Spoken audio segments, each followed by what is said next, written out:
Você sobre mãe, óbvio, Dia das Mães. E eu quero falar sobre o seguinte tema: uma descrição realista da maternidade. Nós temos muitos poemas falando sobre maternidade. Nós temos muitas crônicas. Fecha a porta lá para mim, lá, gente. Nós temos muitas crônicas lindas sobre mãe. Nós temos muitas histórias emocionantes sobre mães. E se nós as contássemos aqui, provavelmente muitos de nós até choraríamos. Hoje, quem viu o programa até o final? Quem viu o programa até o final?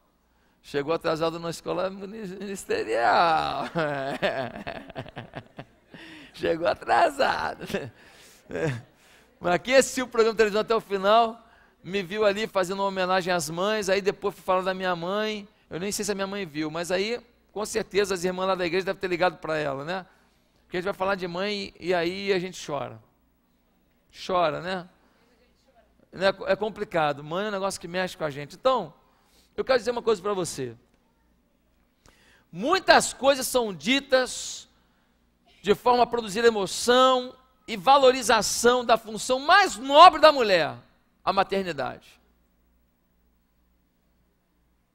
A função mais nobre que uma mulher pode ter é cuidar de um filho. Cuidar do marido é importante, óbvio. Mas cuidar de um filho, um ser indefeso, que está entrando num mundo conturbado e que depende da orientação de uma mãe para poder saber o que fazer e não fazer, como agir e reagir, é a função mais nobre. E essa função pai não tem. É diferente. A função do pai é diferente. Não adianta falar que é igual, que não é. Meus amados, pensando sobre a descrição realista da maternidade, Deus colocou um texto no meu coração que eu acho que você nunca ouviu um sermão nesse texto sobre mãe. Mas eu queria que você abrisse sua Bíblia em 1 Reis, capítulo 3. 1 Reis, capítulo 3. Foi o texto que o Eterno me deu para falar sobre mãe nessa manhã.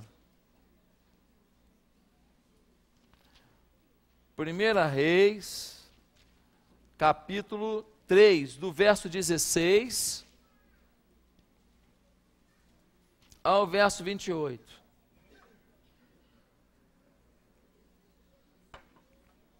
Amém? Então vamos lá, para a gente acelerar e todo mundo ir almoçar. Aquela gororoba gostosa, Dia das Mães. Diz assim, 1 Reis 3,16. Então vieram duas prostitutas ao rei e se puseram perante ele. Disse-lhe uma das mulheres: Ah, Senhor meu, eu e essa mulher moramos na mesma casa, onde dei à luz um filho. No terceiro dia, depois do meu parto, também essa mulher teve um filho. Estávamos juntas, nenhuma outra pessoa se achava conosco na casa, somente nós ambas estávamos ali. De noite, morreu o filho dessa mulher, porquanto se deitara sobre ele. Levantou-se à meia-noite, e enquanto dormia a tua serva, tirou-me a meu filho do meu lado, e o deitou nos seus braços, e a seu filho morto deitou-o nos meus. Levantando-me de madrugada para dar de mamar a meu filho, eis que estava morto, mas reparando nele pela manhã, eis que não era o filho que eu dera à luz. Então disse a outra mulher: Não, mas o vivo é meu, filho, o teu é morto. Porém esta disse: Não, o morto é teu filho, o meu é o vivo. Assim falaram perante o rei. Então disse o rei Salomão: Esta diz: Este que vive é meu filho, e teu filho é o morto. E esta outra diz: Não, o morto é teu filho, e o meu filho é o vivo. Disse mais o rei Salomão: Trazei-me uma espada. Trouxeram uma espada diante do rei. Disse o rei: Dividi em duas partes o menino vivo, e dai metade a uma e metade a outra. Então a mulher cujo filho era o vivo falou ao rei, por teu amor materno, se aguçou por seu filho e disse: Ah, Senhor meu, dai-lhe o menino vivo, e por modo nenhum o mateis. Porém a outra dizia: Nem meu nem teu seja dividido. Então respondeu o rei: Dai a primeira o menino vivo, não mateis, porque esta é sua mãe. Todo Israel ouviu a sentença que o rei havia proferido, e todos tiveram um profundo respeito ao rei, porque viram que havia nele a sabedoria de Deus para fazer justiça. Esse é um momento muito interessante. Duas mulheres prostitutas, elas vão até o rei Salomão, porque há uma decisão judicial a ser tomada. As duas moravam juntas, e cada uma delas teve um filho com a diferença de 3 dias. Nasceu um filho, depois nasceu o filho da outra em 3 dias. Elas foram morar juntas. E ali morando juntas, o que aconteceu? Aconteceu que uma delas se deitou sobre o filho, e o filho morreu. Quando ela viu que o filho dela morreu, o que ela fez? Pegou o menino morto, colocou do lado da outra, da amiga, né? Amiga. Pegou o filho da outra e botou no seu ventre. Quando aquela que tinha o filho vivo acordou de madrugada para amamentar, o menino estava morto. Mas ela de noite ali, né, não tinha luz elétrica naquela época, ela não conseguiu de forma nenhuma detectar o que estava acontecendo. Quando chegou de manhã, que ela olhou e falou: Ué, esse menino morto aqui que eu chorei a noite inteira por ele aqui, não é meu filho não? Não é meu filho? E então ela falou com o outro: Você trocou? Ele falou: Não troquei. Trocou, não troquei. Foram então à presença do rei Salomão para dizer: Olha, essa moça aqui trocou o filho dela que morreu, não foi o meu. E ela trocou de madrugada. E eu vim aqui, rei. E a outra falou: Não, é meu filho que está vivo. Ficou aquele jogo de empurra, aquele jogo de acusação, até que o rei teve uma ideia. Qual foi a ideia? Me dá uma espada aí. Bota o menino aqui. Eu vou dar uma espadada no meio. Aí eu corto o menino em 2.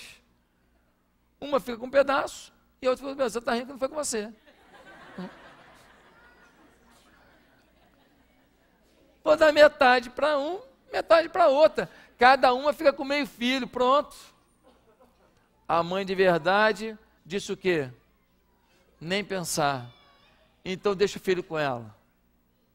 A falsa mãe disse o quê? Então tá, nem eu nem ela. E então Salomão percebeu que a mãe verdadeira estava abrindo mão do seu filho para que ele vivesse. E então ele disse: Essa é a mãe verdadeira. Provavelmente a outra foi encarcerada, alguma coisa muito grave deve ter acontecido com ela. Queridos, o que podemos dizer sobre as mães? O que podemos afirmar sobre as mães diante desse texto? Primeira coisa, as mães também erram. Essas mães eram prostitutas. Essas mães ganhavam o dinheiro de cada dia vendendo o corpo, algo errado. Mamãe, você tem direito de falhar. Tem um monte de mãe que não se aceita falhando, não se aceita se equivocando, não se aceita não conseguindo alguma coisa. Isso é um problemão para você. Por quê? Porque quando a gente não aceita que a gente é falho como mãe, a gente pode ter 4 atitudes. Primeiro, mentira para encobrir a falha. Você pode começar a tentar inventar uma história para dizer que não foi bem assim, que você não disse, que você não fez, mas você disse e você fez. Segunda coisa, quando a gente não aceita que a gente é uma mãe falha, a gente começa a ter uma visão distorcida da gente mesmo. A gente começa a não entender claramente quem a gente é. Gente, não se aceitar como humano e falho é uma patologia, é uma doença. Tentar o tempo inteiro provar que você é perfeito, que você não erra, isso é uma doença, isso é loucura. Você precisa de terapeuta, você precisa de médico, remédio, precisa de alguma coisa, precisa de um milagre. Você é falho, você não acerta com o seu filho o tempo inteiro. Portanto, mãe, não se culpe o resto da vida. O meu filho é assim porque eu falhei. Não. Não. É claro que as mães interferem no que seus filhos serão, sim, mas você não pode receber na conta o que o seu filho decidiu ser. Porque os nossos filhos têm internet, eles têm games, eles têm televisão, eles têm amigos, eles têm os namoradinhos e namoradinhas que eles arrumam, e eles sabem fazer escolhas. E muitas vezes, por mais que você se dedique, um filho decepciona. E aí você se aniquila. Não é justo. Terceira coisa, quando você não aceita que você pode falhar, você começa a ter uma incapacidade de perceber as consequências da falha cometida. Porque se eu não aceito que eu falho, eu não consigo avaliar o resultado da minha falha. O que isso gerou? Qual foi o impacto disso no meu filho para eu trabalhar isso? Qual foi o impacto disso na minha casa para eu trabalhar isso? Qual foi o impacto disso nos meus relacionamentos ou na família do meu marido para eu avaliar isso?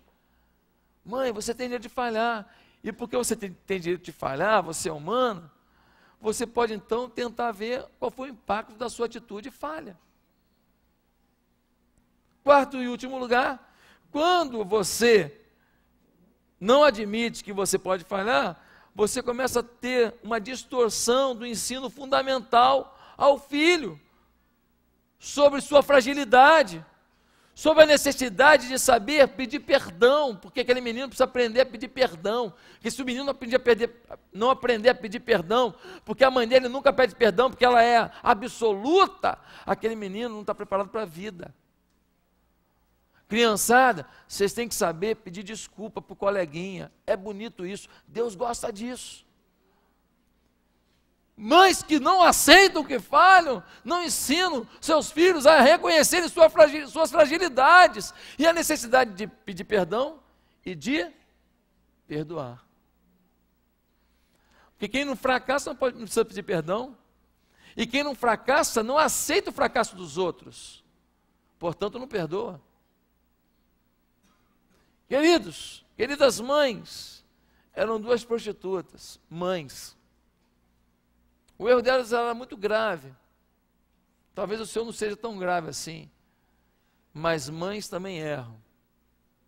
Se aceite com os seus erros, para que você trabalhe esses erros com otimismo, sem dizer, eu sou assim, e ponto final. Pau que nasce torto, morre torto. Não tem um ditado aí? É ruim. Pau que nasce torto, vai lá o carpinteiro e dá-lhe a detonada e afina esse negócio. E o carpinteiro é o Espírito Santo de Deus. Amém? Segundo, as mães, uma descrição realista das mães. As mães têm carências gigantescas, mesmo parecendo tão fortes. Mãe é um ser que se mostra forte. Vamos lá, criançada, tal, vamos embora, come logo, toma banho, pá, você quer lá, comida, e está aqui a panela aqui, e ninando aqui a criança, né? Com aqui está no bercinho aqui, ninando, mexendo, ao mesmo tempo, botando aqui, meu Deus do céu, cara, toda mãe deveria trabalhar em circo, aquele negocinho dos pratinhos, porque elas são especialistas nisso. Nossa, que coisa tremenda. Então a mãe, ela está ali, e aí o filho está lá, ela bota aqui no peito e fala, não filhinho, e pá, ela é forte, ela faz o menino parar de chorar, aí ele olha para o pai, não é mamãe, chora de novo. Mas a covardia ficou 9 meses dentro dela antes de conhecer a gente, para valer. A gente fica falando ali do lado de fora, ela fala lá de dentro. Meus amados irmãos, as mães têm carências. Dá uma olhada nesse versículo 17 aqui. Versículo 17 diz assim: disse-lhe uma das mulheres, Senhor meu, eu e essa mulher moramos na mesma casa. Elas não tinham condição de ter uma casa própria. Tem um cantinho para elas viverem com o filhinho delas. Dividiam despesa. o fruto da prostituição não pagava a conta do aluguel sozinho. Moramos na mesma casa. O aluguel do corpo não era maior do que o aluguel da casa. E diz, onde dei à luz um filho. E ela continua dizendo, nenhuma outra pessoa se achava conosco na casa. Pergunta, cadê o pai? Cadê o pai? A gente dividia a despesa, morava na mesma casa. E nenhuma outra pessoa estava com a gente, nenhuma outra pessoa, não tem pai na jogada. Eu na minha vida, eu tive um filho.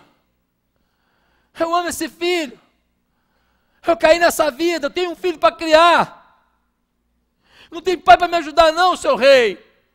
Não tem pai não. Talvez ela nem saiba quem é o pai. Talvez ele a tenha abandonado dizendo, você é uma prostituta. Só sabemos que ela tem que enfrentar a barra da maternidade sozinha.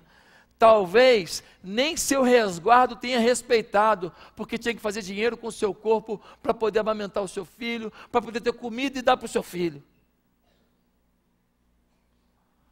Queridos irmãos, mãe é assim mesmo. Seja prostituta ou seja a mulher mais honrada do mundo, mãe é assim mesmo. Tira da boca para o filho comer. Mãe é assim. Mãe passa frio, tão frio, pega e agasalha o menino, para o menino ficar quentinho. Mãe é assim. Você vai lá na rua, está lá a mendiga lá, e está lá com o molequinho enrolado num monte de pano velho.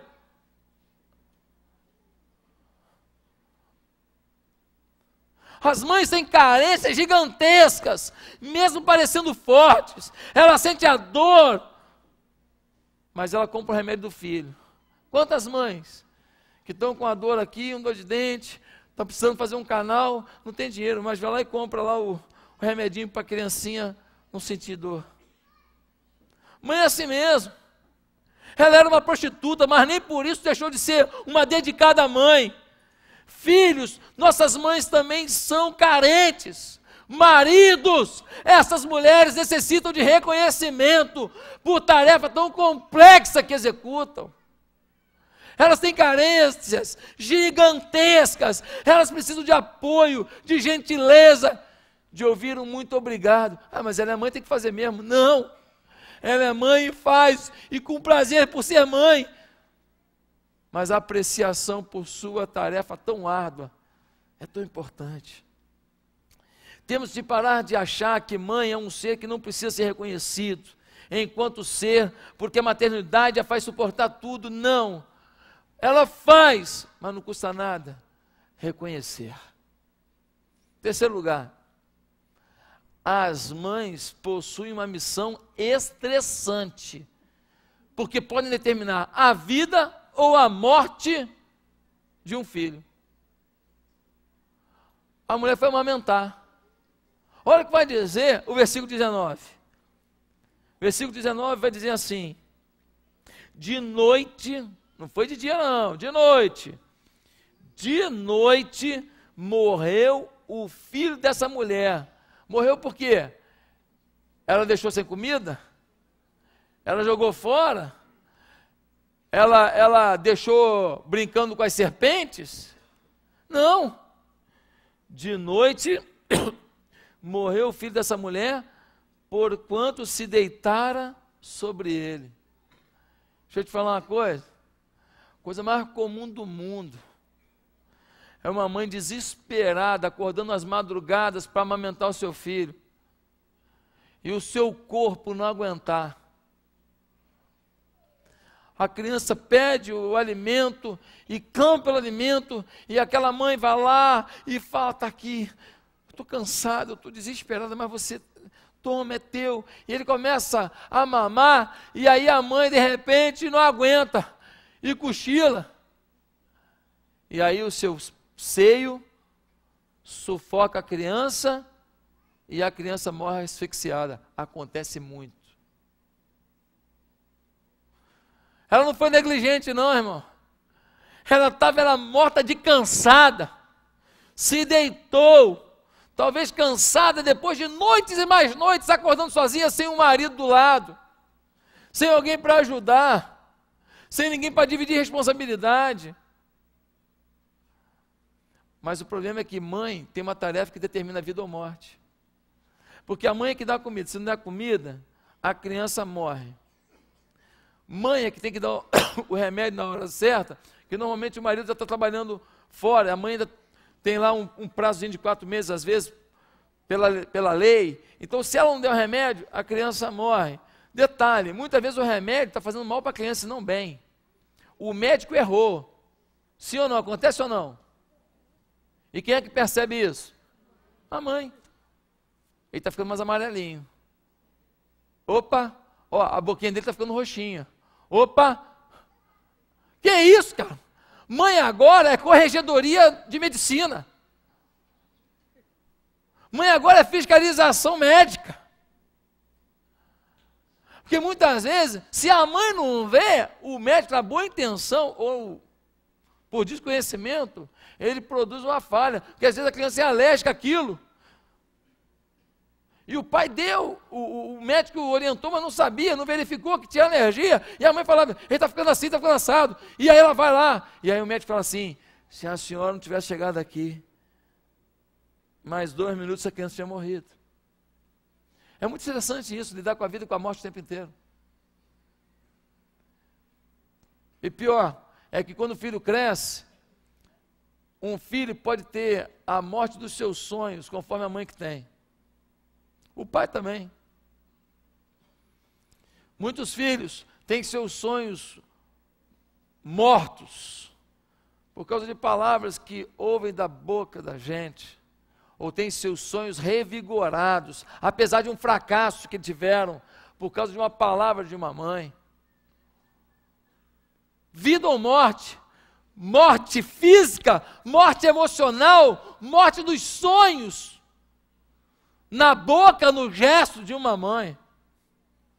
Será que as mães aqui estão contando com a compreensão de pais e de filhos, para o estresse que elas têm, e que muitas vezes faz com que elas estejam um pouco estressadas, nervosas, mas elas sabem o peso que paira sobre elas. Em último lugar, para a gente almoçar. Já ouvi um glória a Deus aí agora há pouco. A última descrição realista das mães é que as mães sabem melhor do que ninguém o que significa renúncia por amor. As mães sabem melhor do que ninguém o que é renúncia por amor. Queridos, a vida de uma mãe é renúncia pura. Renúncia pura. Carregar esse bebê no ventre aí, 9 meses, é uma renúncia. Às vezes chega no final da gravidez, as pernas dela estão inchadas, ela está toda inchada, o peso é grande, o cansaço é grande, a fadiga, a respiração está dificultosa. Ela vai para um centro cirúrgico, se expor ao risco de uma cirurgia, para o seu filho nascer. Renúncia.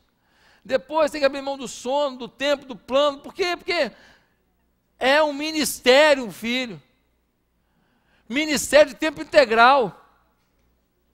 Não tem para onde correr. Olha o versículo 21 que vai dizer. Olha aqui. Levantando-me de madrugada para dar de mamar a meu filho, eis que estava morto. Mas reparando nele pela manhã, eis que não era o filho que eu dera à luz. Ela levantou que hora para dar de mamar? De madrugada. Ah, ela era prostituta, pastor. Mulher isso, mulher aquilo. Essa mulher, meu irmão, era uma mulher que acordava de madrugada para amamentar. Mãe igual você. Seus pecados, seus erros não inibiam o seu compromisso de acordar de madrugada para dar mamar ao seu filho. Meus amados irmãos, renúncia. As mães trabalham demais, ainda que muitos não entendam isso. Trabalhou o dia inteiro trocando fralda, fazendo comida, lavando roupa, coordenando talvez. Você de repente ia auxiliar, babá, mas se você não coordenar, não sai bem feito não. Se você não orientar, não vai do jeito que tem que ser não. A responsabilidade está com você, ainda que o peso do neném, Ainda que quem está jogando aguinha lá para lavar o traseirinho dele, não seja você, você está na coordenação. Ah, essa mulher que eu tenho babá aí, vida mamata não, a responsabilidade é dela. E se der errado, ainda vai ter que ouvir pela cara, também deixa tudo na mão dos outros, ainda vai ouvir isso. Irmãos, é uma renúncia, e ainda tem que ouvir muitas vezes, você não faz nada, eu saio para trabalhar, você fica com essa criança o dia inteiro para mole, mamata, porque na hora que ele for dormir, você dorme também, como se fosse assim. Na hora que ele dormir, você dorme também, essa criança dorme o dia inteiro. Até parece que é assim. Até parece que um sono interrompido é a mesma coisa que um sono prolongado. Até parece que não tem tarefa entre um sono e outro do indivíduo. Versículo 26. A gente tem o clímax dessa dedicação da mãe. Então a mulher cujo filho era vivo falou ao rei, porque o amor materno se aguçou por seu filho, e disse: Ah, Senhor meu, dai-lhe o menino vivo, e por modo nenhum o mateis. A mãe abre mão dos seus direitos, abre mão da justiça, para ver um filho vivo. Renúncia, renúncia. Quero concluir dizendo, se você está aqui hoje, saiba de uma coisa, sua mãe pode ter falhado, mas pode ter certeza que ela se deu mesmo tendo gigantescas carências. Ela passou por muito estresse em sua maternidade. Ela trabalhou desesperadamente e sabe mais do que ninguém o que é uma renúncia por sua vida. Ah, pastor, mas a minha mãe não foi tudo isso não. Eu não sei que contingência da vida roubou da sua mãe o desejo de ser isso, mas o desejo estava lá. Nenhuma mulher quer um filho, não quer nem saber não. Se ela fracassou, ficou no primeiro ponto. Você pode ter certeza que alguma circunstância foi maior do que ela. E você precisa perdoá-la e amá-la como mãe. E se ela é falecida, honrar a sua memória. Porque ela não ficou no primeiro ponto. As mães também erram. E talvez não tenha dado conta de suprir com suas ações um erro já cometido.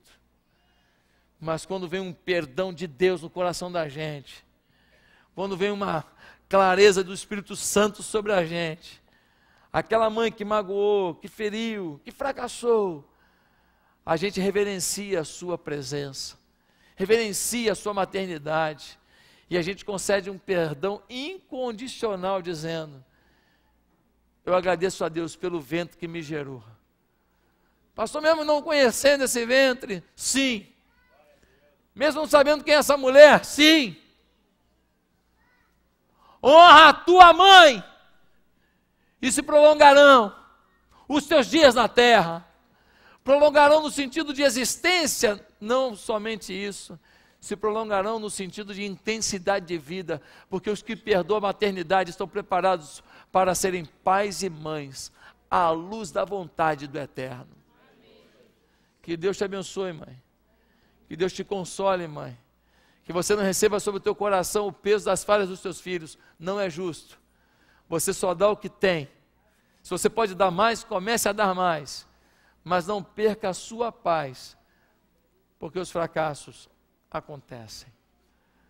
Termino essa palavra dando um voto de honra e louvor à minha mãe e à mãe dos meus filhos. Agradecendo a Deus